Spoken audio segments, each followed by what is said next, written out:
माता सीता के जन्म को लेकर कई कहानियाँ प्रचलित है। कोई कुछ कहानी सुनता है तो कोई कुछ, इसलिए साफ साफ कहना मुश्किल है कि सीता की माता कौन थी। सीता के जन्म से जुड़ी हम ऐसी एक प्रचलित कहानी सुना रहा हूँ। एक बार लंकापति रावण के तप से खुश होकर भगवान ब्रह्मा उसे वरदान मांगने को कहते हैं। रावण उनसे अमर होने का वरदान मांगता है। ब्रह्मा जी उसे अमर होने के अलावा कोई दूसरा वरदान मांगने को कहते हैं। रावण वरदान में मांगता है कि मुझे असुर, पिशाच, नाग, किन्नर या अप्सरा कोई भी न मार सके। रावण मनुष्य द्वारा न मारे जाने के बारे में नहीं बोलता है, क्योंकि वह मनुष्यों को तिनके के समान समझता था। वरदान पाने के बाद रावण हर तरफ तबाही मचाना शुरू कर देता है। एक दिन वह दंडकारण्य नामक जगह पहुंचता है, जहां ऋषि मुनियों का निवास था। रावण को ऋषि मुनियों को मारना उचित नहीं लगा, लेकिन वो उन ऋषि मुनियों के रक्त को एक कमंडल में भरकर साथ ले जाता है। वह कमंडल गृहस्थमत ऋषि का था, जो पुत्री की लालसा में माता लक्ष्मी से प्रार्थना करते थे कि वह उनके घर पुत्री के रूप में जन्म दे।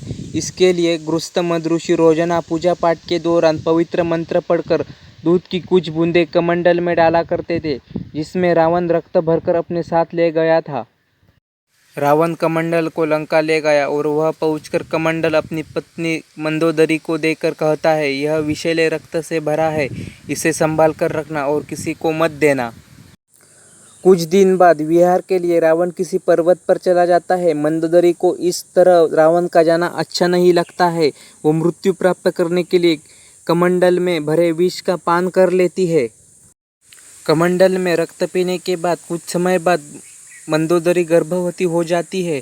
गर्भवती होने के बाद मंदोदरी घबरा जाती है कि महल में मौजूद अन्य लोग उनके बारे में क्या सोचेंगे। फिर मंदोदरी तीर्थ यात्रा का नाम लेकर कुरुक्षेत्र चली जाती है। वहाँ मंदोदरी एक बच्ची को जन्म देती है, लेकिन लोक लाज के चलते वो उसे एक कलश में रखकर जमीन में दफना देती है। कुछ दिनों बाद राजा जनक भी कुरुक्षेत्र जाते हैं। जब वह जमीन में हल चलाते हैं तो उन्हें वह कलश मिलता है, जिसमें मंदोदरी ने बच्ची को रखा था। बच्ची को कलश से निकालते ही आसमान से फूलों की वर्षा होने लगती है और साथ में अवकाशवाणी भी होती है। अवकाशवाणी में राजा जनक द्वारा उस कन्या के लालन पालन की बात कही जाती है। हल के आगे का नुकीला भाग से टकराने जाने की वजह से कलश मिला था, इसलिए राजा जनक ने कन्या का नाम सीता रखा।